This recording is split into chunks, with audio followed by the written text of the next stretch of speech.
Khot sir यांचं आपण टाळ्याच्या गजरामध्ये सहर्ष स्वागत करायचं.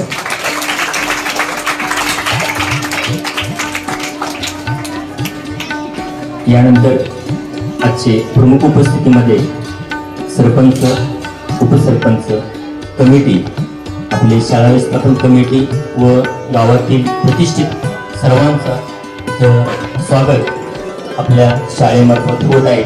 सर्वात प्रथम आजचे प्रमुख व्याख्याते माननीय कृष्णात खोत यांचे स्वागत आपल्या गावचे नूतन सरपंच माननीय बाजीराव झेंडे साहेब यांनी करावं असं मी त्यांना विनंती करतो.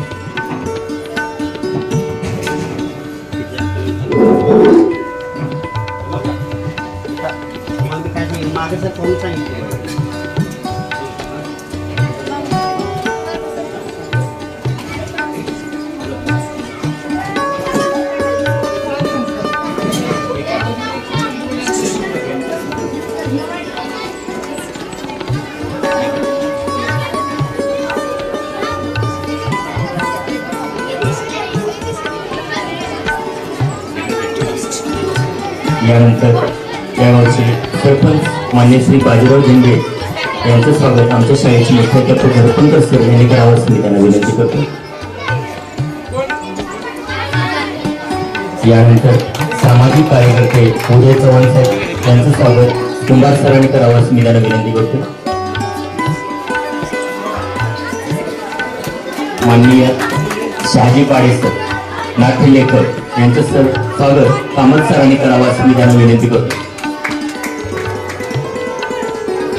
या गावात नाट्य परंपरा खूप सुरू आहे आणि त्यातीलच नाट्य दिग्दर्शक रंगराव कारंडे सर त्यांचं स्वागत विशाल हारुले सर यांनी करावं असं मी त्यांना विनंती करतोय.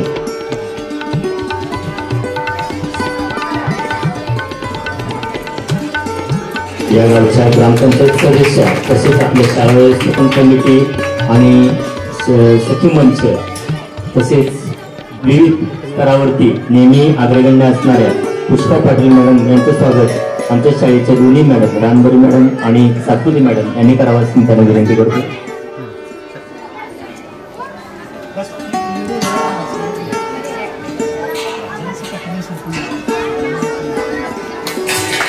यानंतर आपल्या शाळा व्यवस्थापन समितीचे अध्यक्ष माननीय संभाजी पवार सर यांचं स्वागत अमरापूरकर सर यांनी करावं असं मी त्यांना विनंती करतो.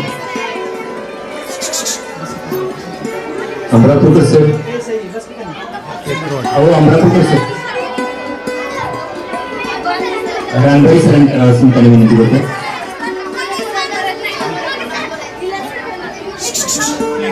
यानंतर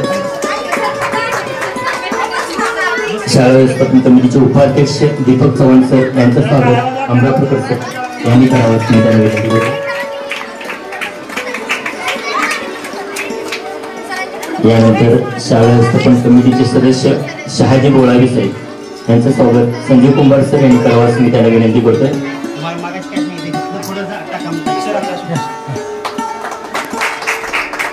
तसेच आपल्या गावातील आरोग्य सेवक दीपक बाटे सर यांचं स्वागत तुकार सर यांनी करावं असं मी त्यांना विनंती करतोय.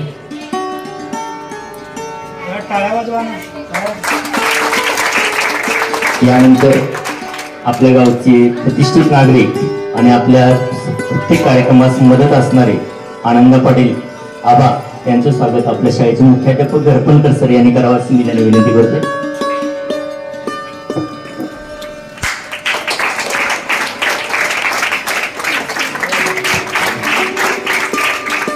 आता सर्व मान्यवरांना आसनस्थ होण्यासाठी मी विनंती करतो. सर्वांनी बसा. तसेच या कार्यक्रमासाठी उपस्थित सर्व ग्रामस्थांचं पुन्हा एकदा सहर्ष स्वागत करतो.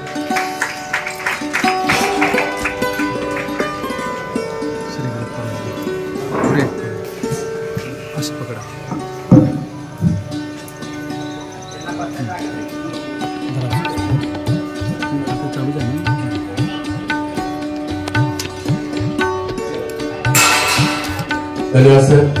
आज केंद्रशाळा शंकरराव चव्हाण विद्यामंदिर पुन्हा या केंद्रशाळेमध्ये एक आगळा वेगळा उपक्रम संपन्न होता. पीएमसी योजनेमध्ये ही सर शाळा आहे. प्रत्येक तालुक्यातील एक शाळा, त्या शाळेचे उपक्रम आणि भौतिक सुविधा याच्या आधारे निवड करण्यात आली. तर प्रथम पन्हाळमध्ये पीएमसी होण्याचा मान हे आमच्या शाळेला मिळाला. एक आमच्या सौभाग्याची गोष्ट. आणि मग पीएमसी योजना आल्यानंतर या पंतप्रधान रायजी स्कूल ऑफ इंडिया असं या पीएमसीचं नाव आहे. म्हणजे प्रधानमंत्री या शाळेचा जो उदय अशा प्रकारची योजना आहे. ती शाळा पन्हाळ तालुक्यामध्ये प्रथम लाभार्थ्यांची शाळा. तर या शाळेचा पट पाहायला गेलं, आमच्या गावातून येणारी मुलं साधारणतः 235 ते 40 आहेत. पण जवळजवळ आमचा पट 280, म्हणजे जवळ 50 ते 52 मुलं इतर गावाहून स्वतःहून पालक या ठिकाणी शाळेला घालतात. मुलं शोधावं लागतात शिक्षकांना, पण आमच्या या ठिकाणी पालकांनी स्वतः गाड्या केलेल्या आहेत आणि या ठिकाणी मुलांना सोडतात स्वतःच्या जबाबदारीने. एवढं शाळेचा दर्जा, का एकूण शाळेचं प्रोफाईल हे प्रसिद्ध आहे. आणि या अनुरोधानं अनेक प्रकारच्या योजना उपक्रम या शाळेच्या माध्यमातून राबवले जातात. या पीएमसी योजनेमधील आजचा असा एक उपक्रम की आंतरराष्ट्रीय तज्ञ व्यक्ती यांचं मार्गदर्शन उद्बोधन विद्यार्थी पालक यांना व्हावं या दृष्टीने हा उपक्रम आयोजित केलेला आहे. माझ्या शाळेमध्ये 10 शिक्षक मंजूर आहेत, पण आम्ही 9 जण काम पाहतो. मी मुख्याध्यापक असलो तरी प्रभारी केंद्र म्हणून काम पाहत आहे. तसं पाहायला गेलं तर 2 पोस्ट रिक्स आहेत, पण सर्व शिक्षक या पीएमसी मधील उपक्रम आणि जिल्हा परिषदेकडचे उपक्रम या दोन्ही उपक्रम करत असताना ओढाताण होते. तारेवरची कसरत करून विद्यार्थ्यांच्या पर्यंत सर्व उपक्रमांचा, सर्व शासकीय योजनांचा लाभ पोहोचला पाहिजे या दृष्टीनं सर्वांचा प्रयत्न असतो. त्याचाच हा उपक्रम आज निपुण महाराष्ट्राचं गुणांकन चाललेलं आहे, भरायचं चाललेलं आहे, अध्ययन निश्चित चाललेलं आहे, स्कॉपचं झालेलं आहे. तरी सुद्धा त्याच्यातून वेळ काढून आम्ही हा उपक्रम आयोजित केलेला आहे. म्हणजे कमी वेळामध्ये सुद्धा जास्त उपक्रम करून विद्यार्थी आणि पालक यांच्यापर्यंत ज्ञान आणि कौशल्य पोहोचवता येईल यासाठी शाळेचा सर्व प्रयत्न असतो. आपण या ठिकाणी आलात याबद्दल प्रथमतः मी माझी शाळा व्यवस्थापन समिती, ग्रामपंचायत पुन्हा, शिक्षक स्टाफ, मुख्याध्यापक पुन्हा यांच्या मार्फत आपलं सहर्ष स्वागत करतो. आणि आजच्या पाहुण्यांचा आदरणीय अनेक जणांनी परिचय करून द्यावा अशा प्रकारची विनंती करतो. धन्यवाद सर. पीएम श्री केंद्र शाळा शंकरराव चव्हाण विद्या मंदिर पुन्हा आयोजित एक प्रेरणादायी नाविन्यपूर्ण उपक्रमांतर्गत आजपासून आरंभ होत असलेल्या शैक्षणिक व्याख्यानमालेतील पहिले पुष्प साहित्य अकादमी पुरस्कार प्राप्त सुप्रसिद्ध लेखक गावठाणकार आमचे मित्र प्राध्यापक कृष्णात खोत सर यांच्या वाचन संस्कृती व आपण या विषयाने होत आहे. त्यानिमित्ताने पाहुण्यांचा अल्प परिचय. आपल्या कोल्हापूर जिल्ह्यातील व आपल्याच तालुक्यातील म्हणजेच पन्हाळ तालुक्यातील निकमवाडी या छोट्याशा खेड्यातील लेखक हे भारत सरकारचा साहित्य अकादमी प्राप्त पुरस्कार लेखक असा त्यांचा थक्क करणारा प्रवास आहे. आजपर्यंतची जर पाहिलं गेलं आपण तर खास साहित्य अकादमी पुरस्कार प्राप्त यादी जर पाहायला गेली तर 1955 साली हा पुरस्कार जाहीर होण्यास सुरुवात झाली. त्यावेळेला पहिला पुरस्कार तर्कशास्त्री लक्ष्मण शास्त्री जोशी यांना मिळाला होता. 1956 ला बाळ मर्डेकर, त्यानंतर 64 ला स्वामीकार रणजित देसाई, 1965 ला पु ल देशपांडे, त्यानंतर 1974 ला विभा शिरवाडकर, 1980 मंगेश फाडगावकर, 81 उपराकार लक्ष्मण माने, 83 व्यंकटेश माडगुळकर, इंदिरा संत, विश्राम बेडेकर, 1990 साली अनंत यादव, त्यानंतर 2014 ला जयंत नारळीकर आणि 2023 ला या पुरस्काराचे मानकरी खऱ्या अर्थाने महाराष्ट्राला आणि आपल्या कोल्हापूर जिल्ह्याला पन्हाळ तालुक्याला भूषणाव असे नाव कृष्णात खोत यांच्या रिंगण या कादंबरीस मिळाला. आणि आता जी नाव वाचली त्या सर्व मान्यवरांच्या पंक्तीत जाऊन बसण्याचा बहुमान त्यांना मिळाला आणि त्यांच्याच सानिध्यात आज आपण आहोत याचं आपण सर्वजण भाग्य मानूया. त्यांच्या रिंगण या कादंबरीचा विषय जर पाहायला गेलं तर ही कादंबरी धरणग्रस्त विस्थापित धरणग्रस्तावरती काय अवलंबून आहे आणि त्यावरती त्यांनी त्यांचा संघर्ष तेथील लोकांचा आणि अडचणी यावर कादंबरी भाष्य करते. आजपर्यंतच्या त्यांच्या कादंबरीचा जर विचार केला तर 2005 साली त्यांची गावठाण, 2008 साली रौंदाळा, 2012 साली झडजिंबड, 2014 साली धूळ माती, 2018 साली नांगरल्या विना भुई आणि गेल्या वर्षीच त्यांची काळ्या माळ्या भिंगोळ्या ही कादंबरी आले. तशीच अनेक कादंबऱ्या आणि छोट्या छोट्या कथा ही त्यांच्या काही प्रसिद्ध आहेत. त्यातील रौंदाळा, रिंगाण, झडजिंबड या कादंबरीचा कन्नड व इंग्रजीमध्येही त्यांचा काय झालेला आहे अनुवाद झालेला आहे. बऱ्याच त्यांचं साहित्य विविध विद्यापीठांच्या अभ्यासामध्येही काय परिचित आहे आणि अभ्यासाला सुद्धा आहे. त्यांना आजवरची मिळालेल्या पुरस्कारांची यादी तर खूपच मोठी आहे. त्यांना सर्वोत्तम जो 2023 साली मिळालेला साहित्य अकादमीचा पुरस्कार असेल, त्यानंतर महाराष्ट्र फाउंडेशनचा पुरस्कार असेल, भैरूरत्न दमानी पुरस्कार, साने गुरुजी साहित्य पुरस्कार, शेतकरी साहित्य, राजश्री शाहू पुरस्कार, वि. स. खांडेकर पुरस्कार, श्री शांताराम पुरस्कार, आचार्य आत्रे पुरस्कार असे अनेक पुरस्कार त्यांना प्राप्त झालेले आहेत. त्यांनी अनेक ग्रामीण मधील साहित्य संमेलनाच्या अध्यक्षस्थानी काय केलेलं आहे त्यांनी विभूषलेलं आहे. अशा पद्धतीनं मी त्यांची थोडक्यात ओळख परिचय करून देऊ शकत नाही, कारण ही यादी आणि हे जर वाचत गेलं तर खूपच मोठं होत जाईल, माझंच इथे एक व्याख्यान होत जाईल. अशा पद्धतीने त्यांचा परिचय खूपच आहे. तरी एवढंच म्हणेन की नव्या काळातील मराठी साहित्याला एक वेगळी दिशा देणारा लेखक, मराठी भाषेला एक वेगळ्या उंचीवर नेणारा लेखक आणि गावाकडची संस्कृती आणि खेड्यातील बदल निर्माण होत असलेला संघर्ष हेच त्यांच्या लिखाणातील काय वैशिष्ट्य प्रत्येक कादंबरीमधून पाहायला मिळते. एवढं बोलून मी माझा त्यांचा थोडासा परिचय पूर्ण करून मी त्यांना विनंती करतोय की त्यांनी त्यांच्या व्याख्यानास सुरुवात करावी. धन्यवाद.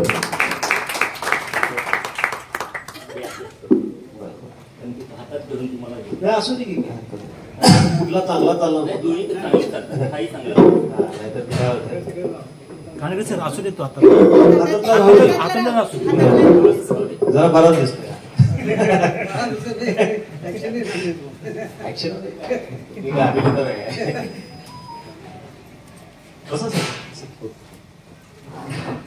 नमस्कार. ऐकाय येतं शेवटपर्यंत? माझा कसा बसलाय सगळ्यांच्या पेक्षा आवाज माझा कमी असणार आहे ना. शेवटचा मुलगा हात वर करा, आवाज येतोय का? शाबास.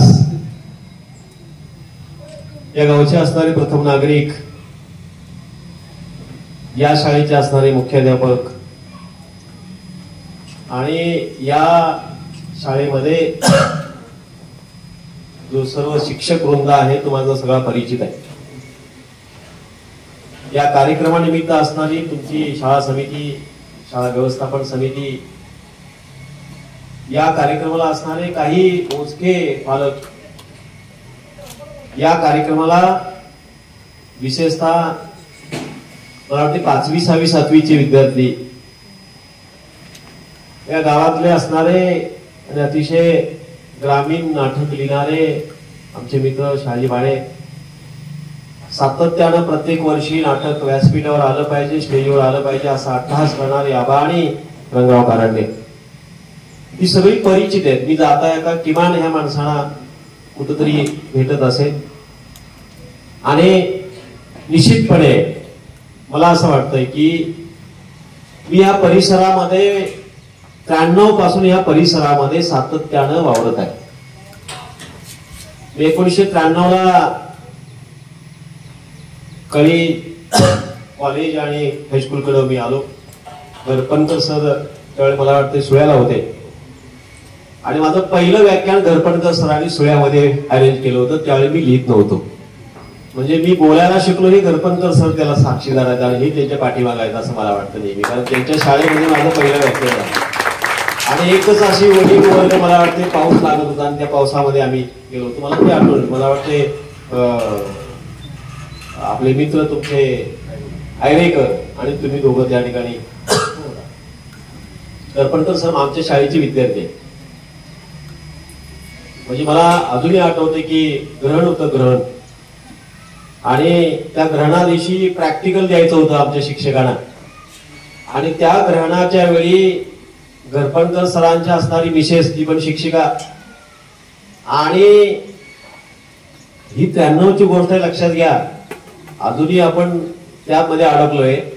93ला घरपणकर सर स्वतःच्या पत्नीला घेऊन या ठिकाणी येऊन आणि त्यांनी सांगितलं की माझी पत्नी प्रेग्नंट आहे, कांदा चिरायचा नाही, अमुक करायचं नाही, ग्रहणाच्या वेळी ग्रहण लागलेलं आहे. त्यावेळी सगळं त्यांनी करून दाखवलं स्टेजवर आणि पोरांना पटलं. ही 93ची गोष्ट आहे, 30-32 वर्षापूर्वी. शिक्षणानं मला असं वाटलं होतं की आपण जरा विज्ञाननिष्ठ होऊ, पण गेली अनेक वर्ष मला असं वाटायला लागलं की आपण विज्ञाननिष्ठ नाही, आपण जास्तीत जास्त कुठली तरी निष्ठ होतो. आणि मग मला असं वाटलं होतं की मंदिराच्या रांगा कमी होतील आणि शाळेच्या रांगा वाढतील, पण शाळेची रांग कमी कमी होत गेली आणि मंदिराच्याच रांगाकडे आपण गेलो जास्त. हा समाज बदल जो आहे लक्षात घ्या. मी फार बाकीच्या गोष्टी बोलणार नाही, मुलांच्यासाठी बोलणार आहे आज विशेषतः. तुम्ही सगळेजण वाचताय, हा, इथं वाचन चळवळ चालवणाऱ्या मॅडम आहेत. तुमच्या गावामध्ये अशा पद्धतीची एक वाचन चळवळ असावी, एखादी शाळा आणि एखादी संस्था मिळून अशी एखादी वाचन चळवळ असावी. हे अतिशय तुमच्या दृष्टीनं भाग्यकारक गोष्ट आहे. 93ला मी वाचायला सुरुवात केल्यानंतर मला माहित नव्हतं की 2023ला मी साहित्य अकादमी पर्यंत पोहोचेल. आपण सातत्याने एखादं काम करत राहिलो की आपण त्या ठिकाणी पोहोचतो. आपल्याला चांगलं वाईट स्वतःलाच कळायला पाहिजे, दुसऱ्याने कोणी सांगून कळत नसतं. आपल्याला तुमचं तुम्हालाच कळता आलं पाहिजे. तुमची शाळा अनेक गोष्टीमध्ये पुढे आहे. ते दररोज तुम्ही इथलं पत्रक वाचताय, इथं संपादक आहेत, इथं शिक्षक आहेत, इथं फोटोग्राफर आहेत, इथे खेळाडू आहेत. म्हणजे पुणार मधल्या आमच्याकडे ज्यावेळी विद्यार्थी होते त्यावेळी पुण्याचेच विद्यार्थी मला वाटते बाणेसर पहिले असायचे. म्हणजे इथे डॉक्टर आणि इंजिनियर ही या भागातली पहिलं इंजिनियर आणि डॉक्टर पुणार मधले झालेले. म्हणजे आम्ही तेव्हा लागल्यानंतर ही गोष्ट लक्षात आली. नंतर इथलं हायस्कूल निघालं, मग आमच्याकडचा थोडा सगळा कमी झाला आणि मग इथल्या हायस्कूलमध्ये गेली. तुम्ही वाचताय असं तुम्ही सांगितल्यानंतर तुम्ही काय वाचता हे मी विचारणार नाही, काय वाचलं हेही विचारणार नाही. कारण अलीकडे आता निपुण असणारं काय ते सुरू आहे काम. तुम्ही वाचताय कसं हे दाखवायचं आहे. म्हणजे कुठली गोष्ट खाजगी ठेवायची नाही, आता ती सार्वजनिक झाली पाहिजे असा अट्टहास आपल्या असणाऱ्या शासनकर्त्यांचा. म्हणजे कुठलीही गोष्ट, तुमचा आवाज कसा आहे तो मला कळायला पाहिजे, तुम्ही गाता कसं ते मला कळालं पाहिजे, तुम्ही नाचता कसं ते मला कळालं पाहिजे, हा, तुम्ही काय खाता हे मला कळालं पाहिजे. कारण तुमची जास्त मला काळजी आहे असं किमान मला वाटलं पाहिजे. म्हणजे जास्त काळजी आहे तुमची असं वाटतं. तुमचे आई वडील तुमचा जास्त अभ्यास घेतात का शिक्षक अभ्यास जास्त घेतात? तुम्ही चुकीचं बोलताय. शिक्षक शिकवतात, अभ्यास घेत नाही. आई वडील तुम्ही अजून 7वी पर्यंत आहात, 8वी 9वी 10वीला गेल्यानंतर 10वीला गेले की आरोपीच होतं पोरग, की आरोपीच पोरगी होते. वडील फौजदार असतात, आई पोलीस असते, काहीतरी घरात चालू असतं आणि मग सगळं थांबतं आपलं. आणि आपल्याला असं वाटायला लागतं अरे एवढंच फक्त जगणं आहे आपलं, बाकीच काही नाही. कुणाला भेटू द्यायचं नाही, शेजारचा मित्र आला तर भेटू द्यायचं नाही, बाकीच काय करायला भेटू द्यायचं नाही. टीव्ही सगळी घरातली बंद होते, मोबाईल सगळं बंद होते. तिला कुठल्या तरी खुलीत बसवायची ना, आपण मात्र टीव्ही बघत बसायचं नवरा बायको. आणि मग ते त्या दारातनं कुठल्या तरी फटीतनं ती टीव्ही बघते. आणि मग हा चोर सापडला की आई उठून जाते पोलीस धरल्यासारखं आणि वडील फौजदारासारखा तिथे उभा राहतो. असं चित्र सगळीकडचं आहे. त्यामुळं तुमच्यातली असणारी निर्मिती म्हणतोय, निर्मिती समजतं का, नवीन काहीतरी करायची असणारी उर्मी असते ते नष्ट होते. आमचे आई वडील अतिशय एकही अक्षर न वाचणारे होते, त्याचं मला समाधान वाटतं आज या सगळ्या परिस्थितीमध्ये. म्हणजे बघा, शिकलेले आई वडील असले का समाधान वाटत होता, हे सगळं बघितलं की मला असं वाटतं की अरे माझ्या वडिलांना 9वी मध्ये माझा पहिला नंबर आलेला मी सांगायला गेल्यानंतर त्यांनी मला प्रश्न विचारला, पास झालास का? इतके अशिक्षित असणारे वडील, त्यांचा मुलगा कादंबरी लिहितो आणि साहित्य अकादमी पुरस्कारही त्याला मिळतो. काही तोटा वडिलांचा झाला नाही, माझाही झाला नाही, काही तोटा झाला नाही. मी निकमवाडी पासून कळ्यापर्यंत खूपदा चालत आलोय. आता तुम्ही मला हे काय सांगताय, ही सगळी चालत आलेली होती माणसं. मी काय सांगतो तुम्हाला, तुमचं चालणं कमी झालं. माणूस सायकलवरनं जातो त्यावेळी किमान चांगलं काहीतरी बघता येतं. चालत जातो तेव्हा जास्त बघायला येतं. मोठ्या गाडीतनं जातो त्यावेळी माणूस सगळ्यांच्या जगापासून तुटतो आणि मग तुटण्याचंच काम करतोय. फोर व्हीलर असणं म्हणजे खूप मोठी गोष्ट आहे असं वाटत असेल, पण ते तुटणं आहे समाजापासून, हेही लक्षात घ्या. तुम्ही कंडिशन घालता घरात, घालता का नाही? दुकानाला जाऊन ये, काय कंडिशन घालता? आता इथे विशेषतः 8वी 9वी 10वीचे विद्यार्थी गाडी देतो का? हो जातो. मुलगी काय म्हणणार? चॉकलेटला पैसे देणार का? मग जा. म्हणजे ही गोष्ट हळूहळू कंडिशन घालायला हवं आपण. वडील सांगतात तू 7वीला इतके मार्क काढ, सायकल देतो, काय बिघडत नाही. नाही मिळालं तर मार्क चालतील, मी काही मिळाल्यावर काही देणार, हे कुठल्याही वडिलांना कुठल्याही असणाऱ्या मुलाला सांगू नये आणि मुलालाही सांगू नये. असं काय जास्त मार्क मिळालेली माणसं खूप मोठी शहाणी झाल्यात असं जगात कुठं उदाहरण नाही. 10वी नापास झालेली देखील जगामध्ये क्रांती घडवलेली आहे, लक्षात घ्या. काही त्याला फायदा नसतो. तुम्हाला जे वाटतंय ते तुम्ही मात्र काम करायचं, तुम्हाला मनापासून वाटलं पाहिजे. आता मनापासून काय वाटतं? जी माणसं तुम्हाला भेटायला येत नाही त्या माणसांना तुम्ही भेटायला कधी जाताय का? जाताय? किंवा जी गोष्ट तुम्हाला भेटायला येत नाही त्या गोष्टीला तुम्ही भेटायला जाताय का? आता खरं सांगायचं मला, नदी तुम्हाला भेटायला येते, मग कुठं जायला पाहिजे? जायला पाहिजे. झाड तुम्हाला भेटायला येते, मग कुठं जायला पाहिजे? रस्ता तुम्हाला भेटायला येतोय, कुठं जायला पाहिजे? पाठीवर सगळ्या विद्यार्थ्यांचा आवाज येत नाही, कुठं जायला पाहिजे? शेत तुम्हाला भेटायला येते, मग कुठं जायला पाहिजे? शेतातलं पीक तुम्हाला भेटायला येते, मग कुठं जायला पाहिजे? हे सगळे आपले मित्र आहेत.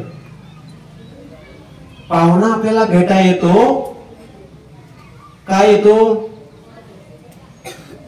पाहुण्याला आपण भेटायला जातो. या सगळ्या गोष्टी मी सांगितल्या, त्यांना तुम्ही भेटायला गेला की त्या तुम्हाला शिकवायला लागतात. तुम्ही शेतात जायचं, दररोज शेतात जायचं, शेतात झाड उभा असतं. मी एक हिंदीतली कथा वाचली, विनोद कुमार शुक्लना परवा ज्ञानपीठ पुरस्कार मिळाला, जगा म्हणजे भारतातील सगळ्यात मोठा पुरस्कार तो. त्यांची एक कथा आहे, त्यांची मुलगी, त्या कथेतली मुलगी दररोज जाते, एक झाड बघून येते, घराकडे येते, दररोज जाते आणि ते झाड बघून घराकडे येते. तिला प्रश्न असा पडतो, ती जाऊन उभा राहते, झाडाला विचारते, तू कधी बसतोस का? तू कधीच बसलेलं नाहीस. झाड काही बोलत नाही, पण नंतर तिला असा राग येतोय, झाड माझ्याशी बोलत नाही. नंतर झाड इतकं सांगूनही बसत नाही. म्हणल्यानंतर ती मुलगी खुर्ची घेऊन जाते आणि झाडाच्या समोर ठेवते आणि म्हणते, झाडा तू ह्याच्यावर बस. कल्पना काय बघा, ती मुलगी दररोज झाडाला भेटायला जात होती, म्हणून तिला असं वाटलं की झाड बसलं पाहिजे. इतकं सतत सावली धरून असतं झाड, कधीही म्हणत नाही मी थकलो उभा राहून. आपण मात्र जरा काम केलं की म्हणतो थकलो यावं म्हणतो म्हणे. तुम्हाला काळा चिमणीची गोष्ट माहित आहे? आणि माहित आहे का नाही? एक लक्षात ठेवायचं आयुष्यात,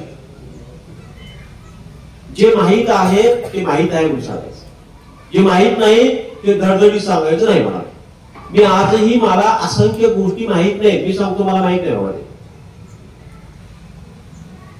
जगात कोणीही पूर्ण शहाणा नाही, आणि असा कोण म्हणत असेल शहाणा आहे तो समजायचं वेडा आहे. असं कोण समजत असेल मी पूर्ण ज्ञान आहे, समजायचं त्याला शून्य ज्ञान आहे. असं कधी असत नाही. म्हणजे आईन्स्टाईन देखील वाळूच्या ह्याच्यामध्ये जाऊन हातात अशी वाळू घेतली आणि सांगितलं की माझ्या हातामध्ये वाळू जेवढी असेल तेवढं देखील ज्ञान माझ्या हातात नाही. हा आईन्स्टाईन. कोण होते आईन्स्टाईन? कोण होते? शास्त्रज्ञ होते ते. न्यूटननं गुरुत्वाकर्षणाचा शोध लावला, बरोबर. आपण सांगतो उदाहरण, खरं का खोटं काय माहित नाही. सफरचंद खाली पडलं.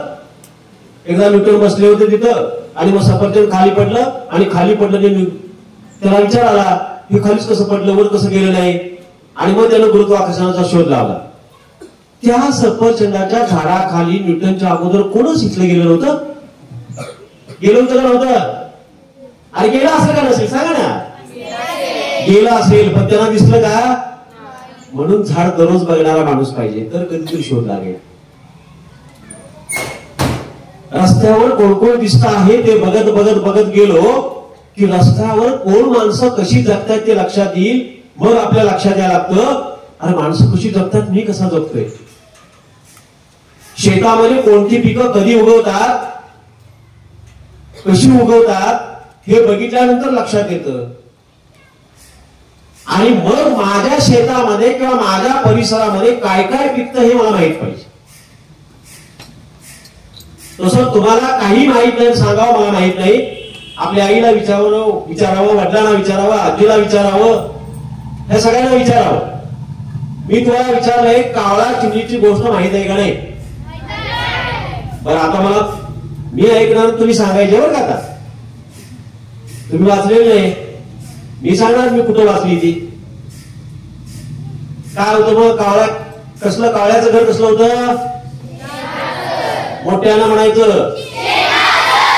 तुम्ही आम्ही सगळी शेणानं सारवत होतो सगळी.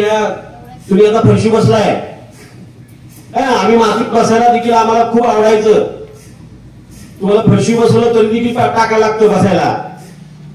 तुम्हाला गोष्टी वाटतो मी, आपल्याला असं उगाच वाटत लागतं मी मोठा आहे. फार वाईट असते ही गोष्ट. ही सगळ्यात वाईट गोष्ट कुठली आहे? आपण खूप मोठा आहे वयानं नव्हे, उगाच वाटतं. आणि विशेषतः आई वडिलांना वाटतं आमच्या घरातलं पोरगं, आमच्या घरातली मुलगी आली आणि तिला कसं काय असं कसं काय वागवता तुम्ही. आम्ही वागत नाही, विद्यार्थी म्हणून वागवतो. सरपंचाची असली तरी आणि इथल्या सभापतीची असली तरी ती विद्यार्थी आहे. लक्षात घ्या. तिने इथं वेगळा टेबा मिरवायचा, त्या टेबा मिरवायचा कुणी. मी साहित्य अकादमी मिळवलेला लेखक असलो तरी आत त्या फाटकाच्या आत गेले की शिक्षकच, बाकीचं कुठलंही माझं काय असणार नाही. केला मग मी नोकरी करतोय पोट भरण्यासाठी, ही विसरत नाही मी. हेच महत्वाचं आहे. मी गावात कोण असला आला फलाना, मला काही विचारायची गरज नाही. मी ज्या कामासाठी आलो ते काम महत्वाचं आहे. ही गोष्ट सगळ्यांनी महत्वात ठेवायची. काही नसतं तसं काय. कावळ्याचं घर कसलं सांगितलं तुम्ही? चिमणीचं घर. बर मग आता काय झालं, असं काय काय सांगतात बघा पुढे. भरपूर पाऊस आला, मग काय झालं? सगळ्यांनी एका सुरात सांगायचं कावळ्याचं घर. आपल्याकडे खूप पाऊस असतो बरं का. कावळ्याचं घर वाहून गेलं. मग आता कावळा घरच नाही, कुठे गेला तो? चिमणीच्या घरात गेला का दारात? घरात सहजासहजी नाही जात आहेत कुणाच्या. दारात गेला. मग चिमणी काय म्हणाली? हा कावळा काय म्हणाला लक्षात आहे तुमच्या? काय म्हणाला कावळा? जरा ताल पाहिजे ना. कावळा देखील काव काव व्यवस्थित बोलतो. काय म्हणला?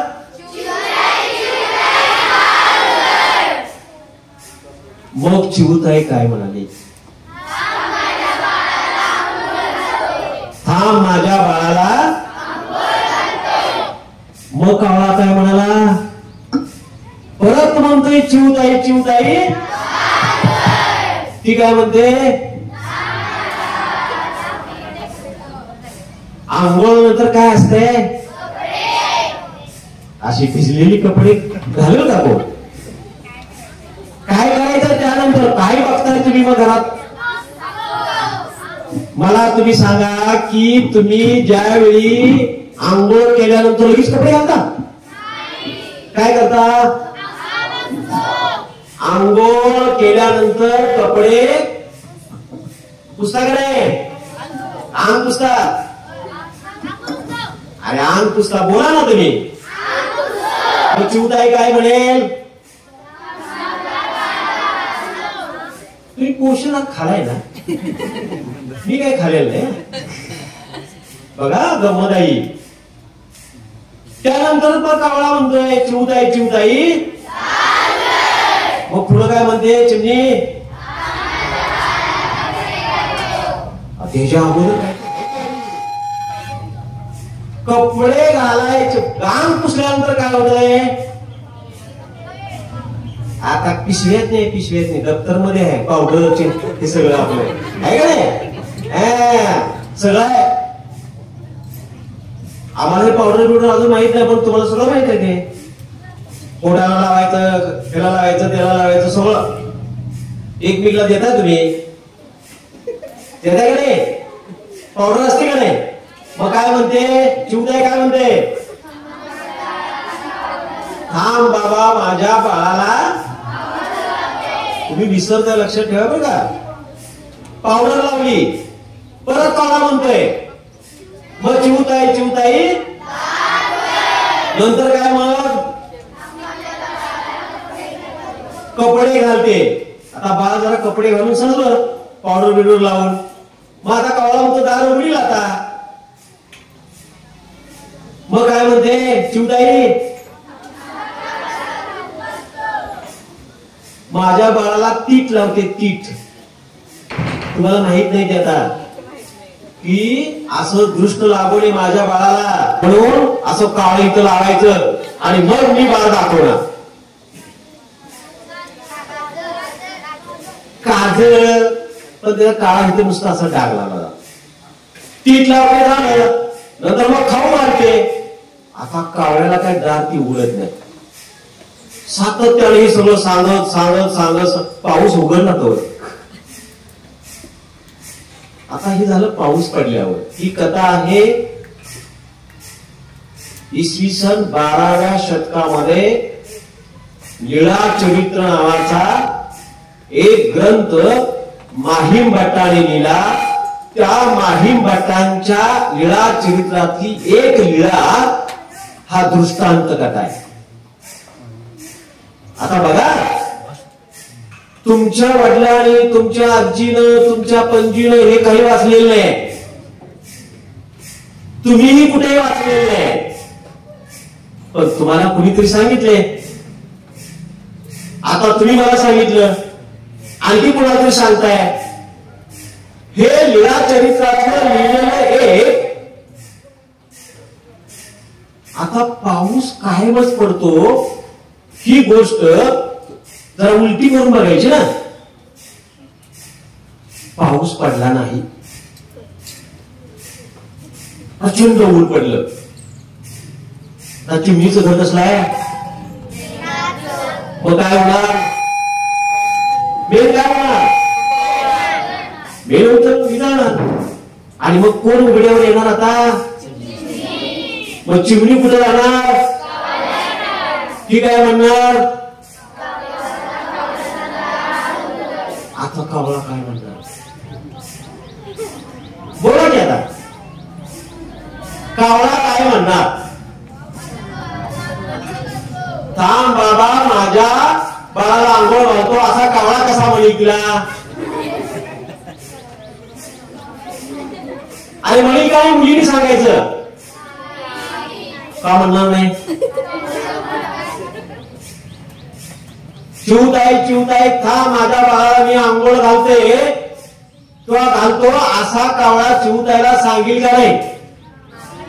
नाही म्हणणारी हात वर करा.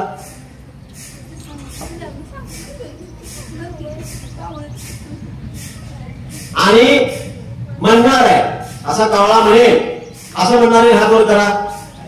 बघा परत डबल करायचं नाही, सिंगल.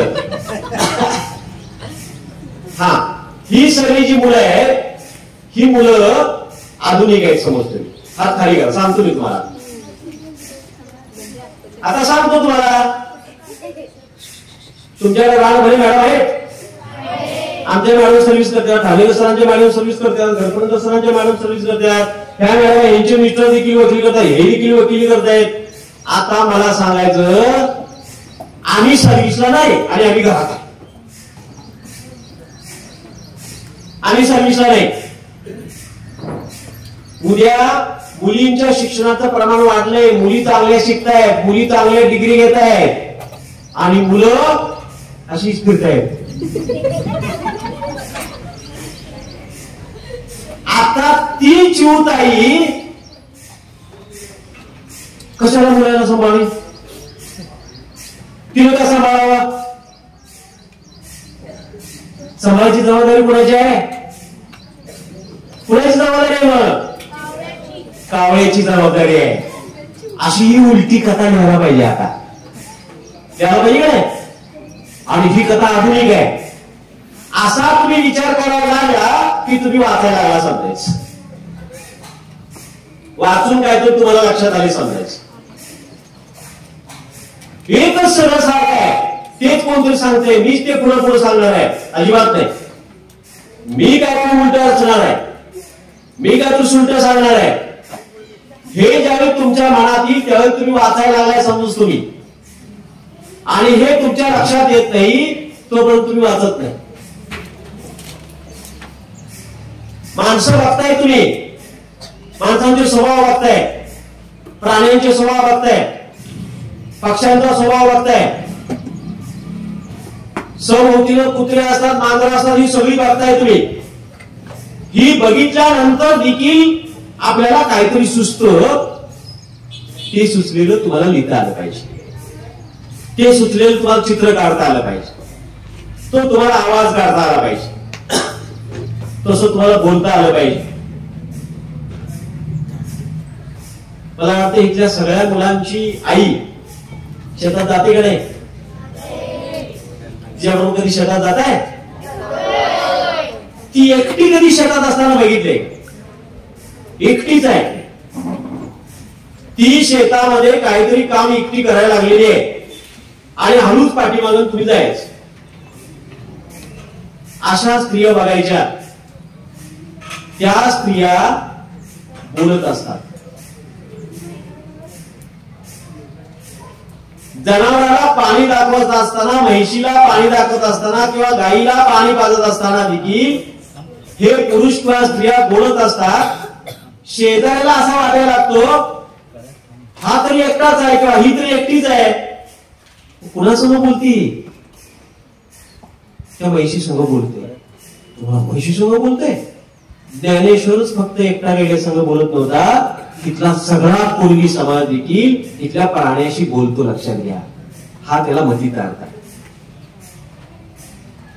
ज्ञानेश्वराने रेड्याच्या तोंडातून वेद बनवले. ही गोष्ट कल्पित असेल कदाचित.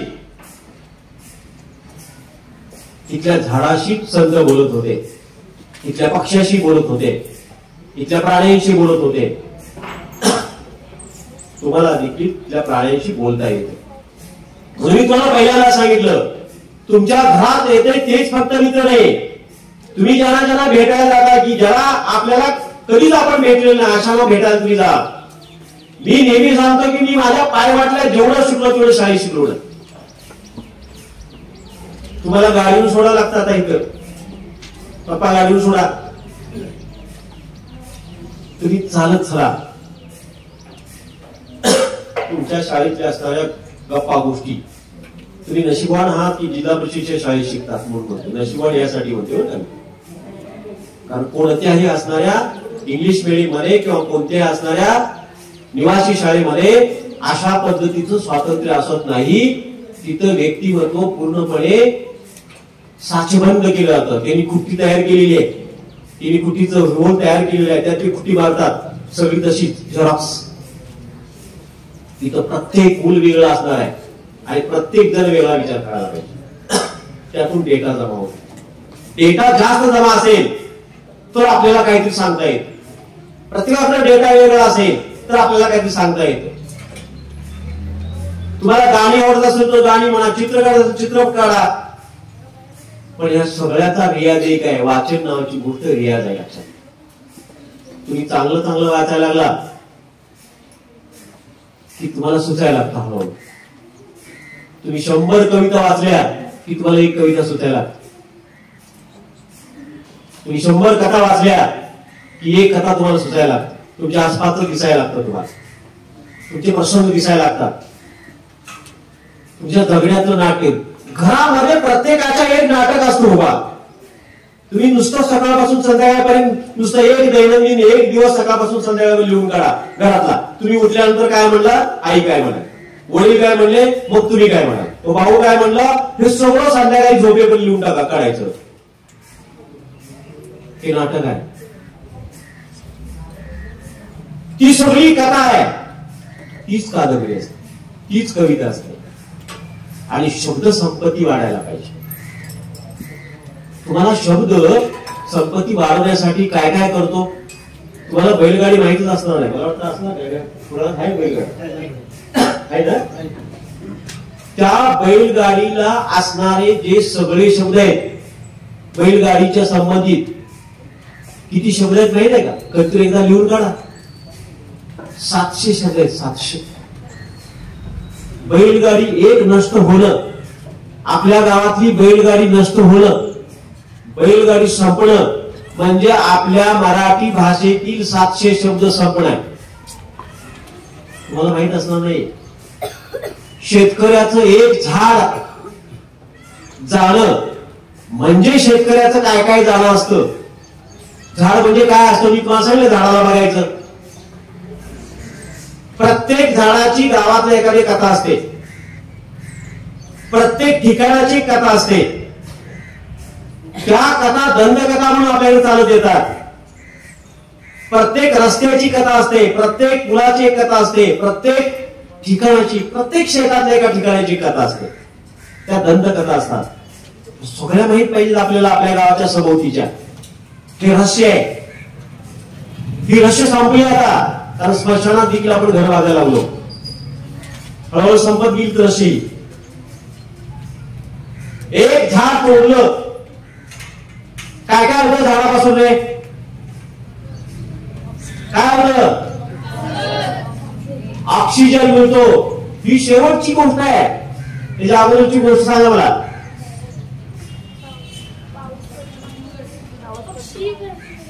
पक्षी तिथून जातो निघून. म्हणजे पक्षी तोडला, झाड तोडलं नाही, पक्षी तोडलं. आणखी काय बोला? पाऊस तोडला. आणखी काय? फळ तोडलं. बोला. हा पानं पडली, पानं तोडली. फुल तोडलं. पुढं सावली तोडली. पूर्वी दाराला आम्ही झोपाळा बांधतो, झोपाळा नष्ट झाला. तिथं म्हातारी कोतारी बसणं बंद झाली. तिथं तुमच्यासारखी खेळणारी मुलं बंद झाली. झाड तोडलं की किती गोष्टी तोडल्या जातात त्याचा विचार यादी करायची. ही यादी करत करत करत गेला. अरे झाड म्हणजे ह्या गोष्टी तोडतो आपण. झाड लावणं म्हणजे ह्या गोष्टी तोडणं आहे. झाड तोडणं म्हणजे ही गोष्ट तोडणं आहे. फक्त झाड तुटलं जात नाही. ऑक्सिजन ही गोष्ट आहे, पण बाकीच्या सगळ्या अशा असंख्य गोष्टी आहेत की त्या तोडल्या जातात, त्या नष्ट होतात. त्या नष्ट होऊ द्यायच्या नसतील तर झाडाकडे अशा पद्धतीने तुम्हाला बघता आलं पाहिजे. झाड असं कधीतरी बघा, रस्ता असाच कधीतरी बघा, नदीला जाऊन नदी कधीतरी अशी बघा, शेत जाऊन शेत असं कधीतरी बघा. आणि मला जे जे वाटते ते लिहून ठेवा.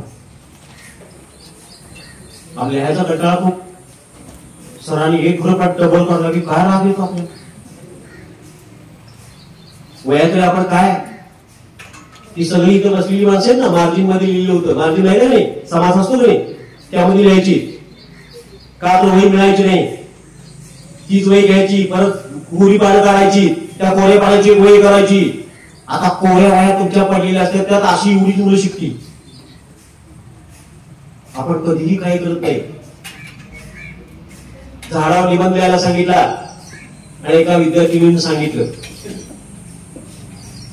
सर झाडावर निबंध लिहायचा तो कशावर लिहायचा लिहिता कशावर कागदावर एक झाड तोडायचं त्याला मोडायचं त्याचा लगडा करायचा त्या लगड्याचा कागद करायचा त्या कागदाची वही करायची आणि ते वहीवर मी लिहायची आणि निबंध लिहायचा झाडाचा त्यापेक्षा झाडच वाचतो सर कशाला लिहू मी अशी मुलगी विचारते म्हणजे त्या मुलीने झाड वाचले त्या मुलाने झाड वाचले हा पावसात भिजलेली व्हिडिओ बघतो आपण तुमचे वडील पावसात दररोज चिखलात नेतात बघा कधी लिहा तुमच्या गावावर असणारा पाऊस कधी पडलेला बघा तुमच्या घरावर पडलेला पावसाचा आवाज कधी आहे का तो तुम्ही लिहा मग लक्षात येईल तुमच्या पावसाचा आवाज काय असतोय कोणी चित्रपटात सांगायची गरज नाही माझ्या घरावरच्या पावसाचा आवाज मला कळतो तर दुसरं कोणाला कळत नाही निबंध नवनीत मधला बघून लिहायचा नाही पावसाचा निबंध सांगितला काढलं नवनीत उतरला दाखवला सरांना चला निघालो काम झालं माझं आम्हाला आहे काय आपण आम्हाला माहिती नाही इकडे उतरायचं इकडे टाकायचं तिची आम्हाला माहिती चांगलं का आपण कशासाठी जन्माला आलोय तुम्ही दररोज काय घेता आता काय घेता तुम्ही तो नाकावाटे हे हवा शुद्ध पाहिजे का नाही दररोज काय पिता अजून पाणीच प्यायचं आहे रोज काय खाता तुम्ही खाता नाही ते शुद्ध पाहिजे का नाही पाणी स्वच्छ पाहिजे का नाही हे सगळं आपल्याला कळायला पाहिजे आमचं संपलं आता आमचे काही दिवस राहिले तुमचं खूप आयुष्य आहे इथल्या सगळ्या असणाऱ्या माणसांचं आयुष्य कमी आहे का किती बोलत 40-50 कुणाच तरी 60 असं पण तुमचं आयुष्य किती आहे अखंड आहे काळजी कुणाला पाहिजे असतं तुम्हाला पाहिजे मग तुम्ही हे सगळं हळूहळू करायचं माझ्या गावातलं पाणी स्वच्छ पाहिजे माझ्या गावातलं गटर स्वच्छ पाहिजे माझी हवा स्वच्छ पाहिजे तुम्ही आम्हाला जाब विचारलं पाहिजे तुम्हाला अधिकार नाही आमची हवा अशुद्ध करायची तुम्हाला अधिकार नाही आमचं पाणी अशुद्ध करायचं आमचं अन्न अशुद्ध करायचं तुम्हाला अधिकार नाही अशी ग्रेटा थुनबर्ग नावाची एक 9वीची मुलगी संसदेच्या बाहेर बोर्ड उभा करते आणि थांबते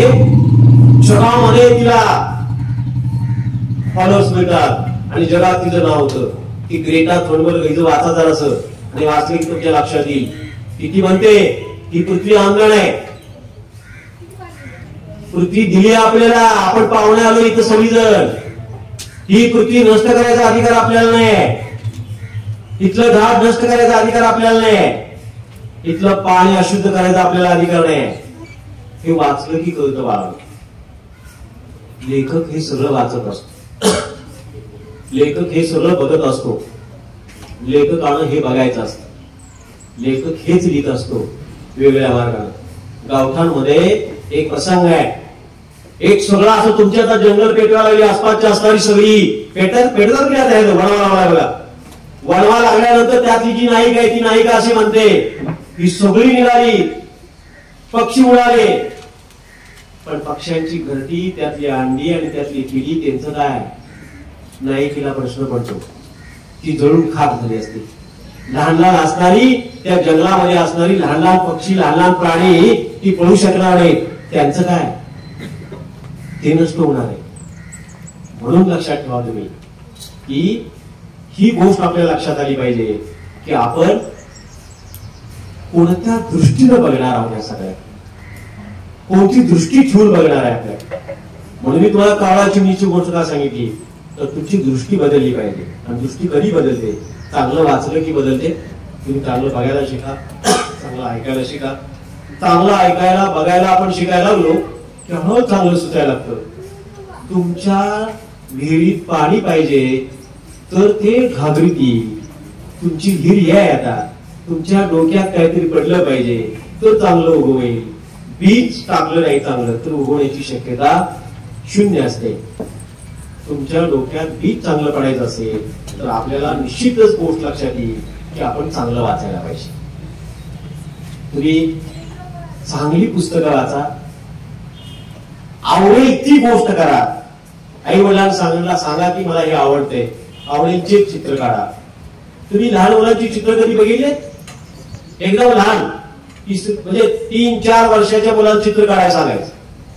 ते काय काढतं बघा, असा एक गोल काढतं नाही, एक गोल काढतं आणि अशी रेष काढतं आणि 2 अशा हाताच्या रेषा काढतं, 2 पायाच्या रेषा. त्याचं संपलं चित्र असतं नाही. एक गोल मोठा डोकं, असं एक रेष मारतं, 2 रेषा मारतं आणि परत खाली रेषा मारतं. त्याला पाय, हात आणि सगळ्यात काय मोठं आहे? डोकं. त्या दुसरी म्हणजे पहिलीच्या मुलाला किंवा बालवाडीतल्या मुलाला समजते की समाज डोक्यावर चालतो. आता डोकं मोठं आहे, हे डोकं सगळ्यांचंच मोठं आहे. हे डोकं जे आहे आपलं, या डोक्यावर सगळं चालतं. हे डोकं असलं, हे जे आकाश बघताय तुम्ही, आकाश बघताय का नाही? तुम्ही कधी प्रेत जळताना बघितलंय? उत्तम. मी तुला म्हणतो हे सगळं दाखवायलाच पाहिजे. कवटी फुटते, कवटी माणसाची. माणसं त्यावेळेला घराकडे येतात. आता हे काय आहे? हे मला काय, पाणी भरलं तर त्याचा उपयोग आहे, नाही भरलं तर त्याचा काहीच उपयोग नाही. तसं ह्या डोक्यात अनेक गोष्टी भरल्या तर त्याचा उपयोग आहे, नाहीतर काहीही उपयोग नाही. लक्षात घ्या. हे निर्वात पोकळे, जसं आपण वरती बघितलं, त्याचं प्रतीक आहे. हे अवकाशाचं प्रतीक आहे. इथली हवा देखील विकली गेली. लक्षात घ्या. हे अवकाश देखील विकला गेलाय. आता मोबाईल आहे की नाही? मोबाईल आहे ना? मोबाईल प्रत्येकाच्या घरात मोबाईल असेल, रेंज येते का नाही? आता सरांना फोन आला किंवा मला फोन आला, दिसती का कुठं रेंज येते? ती मला कळते रेंज आली. आता हे सगळं दिसतंय रिकामा, मी असा हात फिरवते की नाही, हे सगळं विकले. कुठल्या तरी कंपनीला, अदानी किंवा अंबानी किंवा कोणतरी तत्सम कंपनीला विकले आणि त्याचे पैसे आपण भरतोय. दोन विकले म्हणजे पैसे भरतोय आणि मग पैसे भरतोय म्हणून ती रेंज येते. रेंज येत नाही. हे सगळं विकलंय. लक्षात घ्या. हा अवकाश देखील विकलाय आपला.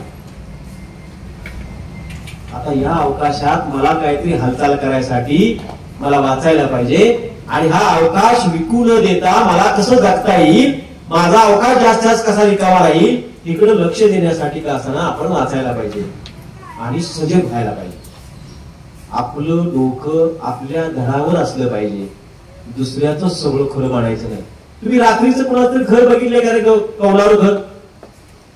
रात्रीचं सगळीकडे अंधार आहे आणि तुम्ही कधीतरी घराच्या बाहेर थांबून दार लावून घर बघत आहात. बंद करायचं रात्रीचं घर.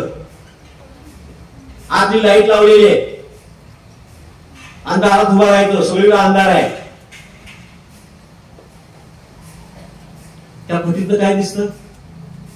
आता प्रकाश जरा दिसतो का नाही? दिसतो का नाही? अखंड घरातनं एखादा प्रकाशाचा किरण आला की समजायचं लाईट आहे या घरात. तसं तुमच्यातनं एकदा बोलता बोलता एखादा किरण असा बाहेर आला की समोरच्याला समजते ह्या डोक्यात काहीतरी आहे, ह्या डोक्यात काहीतरी आहे बघ. तशी चमक, तसा प्रकाश, तसे किरण आलं पाहिजे का डोक्यात बाहेर एखादं. मग लक्षात येतं की हित आहे. पूर्वी गावात लाईट असायची नाही.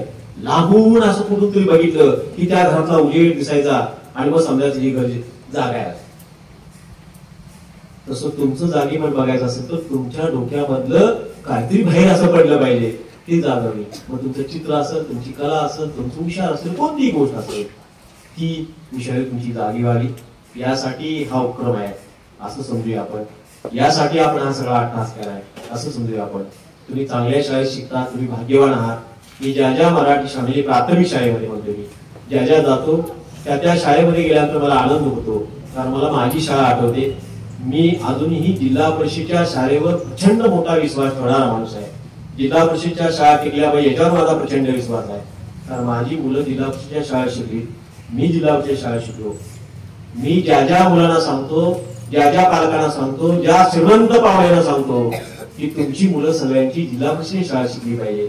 कारण ती भाग्यवान गोष्ट आहे. हे भाग्य आपल्याला मिळाले म्हणून तुमचं मी कौतुक करतो. तुमच्या सगळ्या स्टाफचं कौतुक करतो. मी कौतुक अशासाठी करतो, माझे मित्र आहेत म्हणून नव्हे, तर अतिशय या काळामध्ये जिल्हा परिषद शाळेमध्ये संख्या वाढवणं अतिशय दुरापास्त असताना देखील तुमच्या शाळेची स्ट्रेंथ वाढते. आता स्ट्रेंथ फक्त संख्येनं नाही, तर सगळी स्ट्रेंथ वाढते. गुणाची संख्यात्मक आणि गुणात्मक स्ट्रेंथ तुमची वाढते. त्याबद्दल तुमचं मी कौतुक करतो, अभिनंदन करतो आणि मला तुम्ही या ठिकाणी बोलवलं त्याबद्दल आभार मानून मी माझी गोष्ट थांबवतो.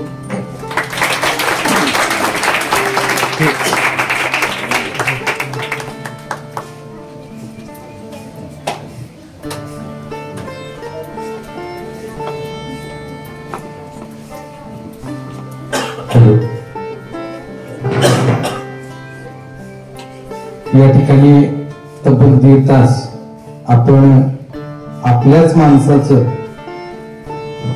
आणि तुम्हाला जवळ असणाऱ्या शब्दात त्यांचं मनोगत तुम्ही ऐकलेलं आहे.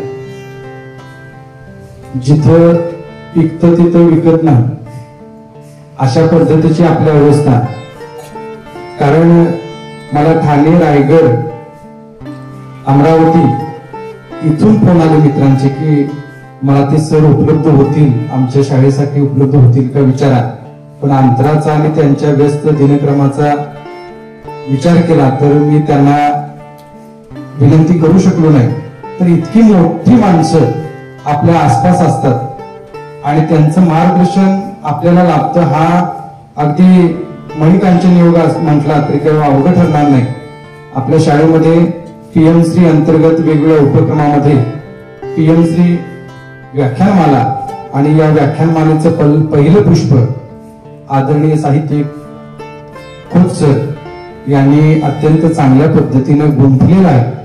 आणि आमची मुलं आमच्या समोर जेवढी दंगा करतात, तुमचे शब्द ऐकल्याने तासभर आम्हाला आत आम्ही चर्चा केली की तासभर मुलं शांत बसलीत म्हणजे काहीतरी वेगळं त्यांना मिळतंय. आणि रोजचा चेहरा आमचा बघून तुम्हाला कंटाळा आला असेल, पण हे जे शब्द आहेत ते फार मोलाचे आहेत. आणि या ठिकाणी खोत सर आले आणि त्यांनी वारंवार इथंच आता आपल्या जवळ आहेत, पाणीकर सरांच्या, रामबरी सरांच्या कॉलनीतच आहेत, म्हणजे आमच्या कुटुंबाचाच एक भाग आहे असं म्हणायला काय हरकत नाही. येता जाता त्यांनी यावं आणि किमान 10 मिनिटं तरी आमच्या मुलांशी हितगुज साधावा असं मी त्यांना आवाहन करतो. आणि त्यांनी पहिलं पुष्प अत्यंत चांगल्या पद्धतीनं उद्बोधक पद्धतीनं गुंफलं.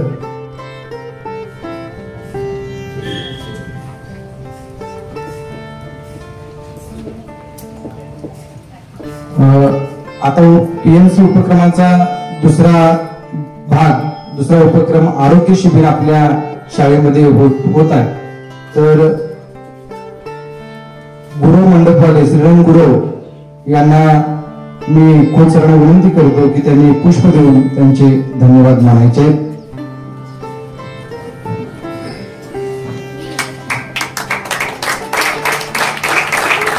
उद्याच्या आरोग्य शिबिरासाठी सावलीची व्यवस्था अत्यंत चांगल्या पद्धतीने झालेली आहे. त्याचबरोबर आपल्या शालेय व्यवस्थापन समिती अध्यक्ष, उपाध्यक्ष, सर्व सन्माननीय सदस्य, त्याचबरोबर एक सांस्कृतिक वारसा लाभलेले आपले नाट्यमंडळ की ज्यांनी खरोखरच साहित्यिकांची परंपरा पुन्हा गावात आजही जिवंत आणि जागरूक ठेवलेली आहे. त्या सर्व नाट्यमंडळ, पालक बंधू भगिनी, शाखा व्यवस्थापन समिती सर्वांचे, त्याचबरोबर सरपंच साहेब, उपसरपंच, ग्रामपंचायत सदस्य या सर्वांचे खूप खूप धन्यवाद. आणि मी सरांना अशी विनंती करतो की त्यांनी आमच्या जानेवारीच्या जोतेजी या मासिकाचं प्रकाशन करावं, आपल्या शुभहस्ते व्हावं. आणि त्यांना एक छोटीशी विनंती मी केली आहे की त्यांनी सविस्तर प्रतिक्रिया की जे आपल्या राज्यात एकमेव शाळा की ज्या शाळेमध्ये स्वतःचं शैक्षणिक मुखपत्र म्हणून या ठिकाणी जोत्याजी प्रकाशित केलं जातं. खूप खूप धन्यवाद.